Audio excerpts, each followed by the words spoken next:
This is perfect. Okay, so what do you guys think of my contribution to this meal? What was your contribution? Oh, the roast? I put the roast in the crock pot. The roast is what makes it perfect. At the right time, with the right amount of seasonings, and I learned it all from you girls. A lot has changed. We are transforming quickly in the Plath family with relationships and new locations and new perspectives. Kim's off on her own. I'm here. I don't see her much. I talk to her more over the phone or via text than I do seeing her.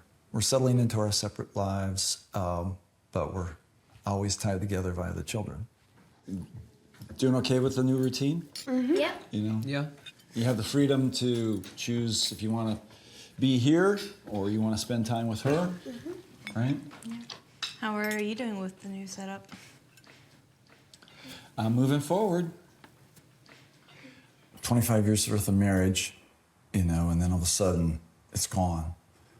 And that's been, yeah, I'd say one of the biggest challenges of my life, right, to get through.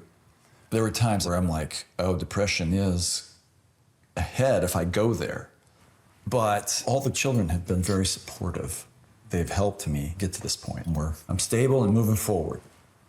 Just going to the gym every day. I go 3 to 4 times. All my friends that go to that gym, that see you there, they're like, your dad is there like every time I go there, and he's getting a mess.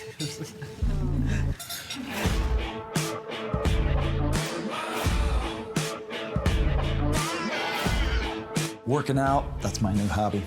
It used to be an outlet because I was frustrated. I was going through the first 4 steps of the grieving process in a divorce. I can feel the fire burning. Lifting weights was like, this is a release. And I would be like, that's better.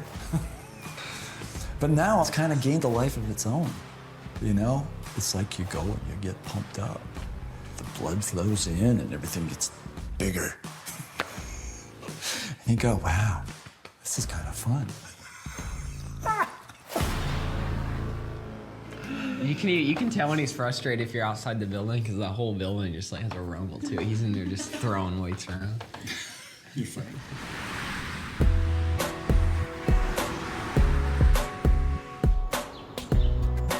We're out of coffee, right? Yes. Who runs out of coffee? That's like people illegal. like me who don't care about coffee. I forgot why I don't come and visit very often. I have lots of coffee at the apartment. So today, Micah and Moriah are in town, and apparently they've asked Kim to be here as well. I'm gonna put this in here. There's still times that it's awkward to be around Barry, and definitely times I prefer not to be around him. But in the context of we're gathering with Micah and Moriah, or we're gathering with the children, we're cordial, we can speak, and I mean, it's fine. Good morning.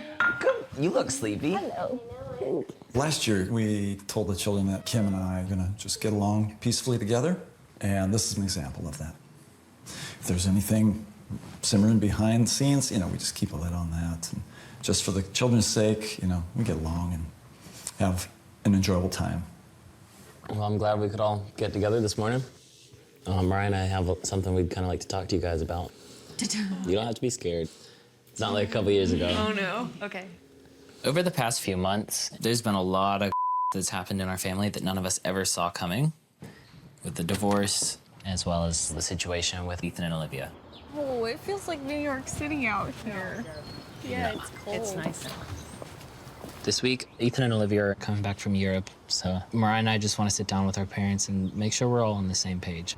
I know there's been a lot of things said about you guys, misunderstood about you guys. And I'm very sorry for my part in that. I know as a older teenager at the time, I was mad, partly on my own, trying to find me as a person, but also maybe slightly influenced, and I'm just sorry about going down that trail.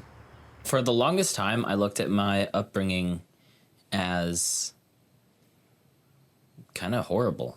Olivia was the one that kind of early on helped introduce us to other things, but she did it in a way where it was like, look how much better this is than what you had. Shame on your parents for raising you like that. At least that's what it made me feel like.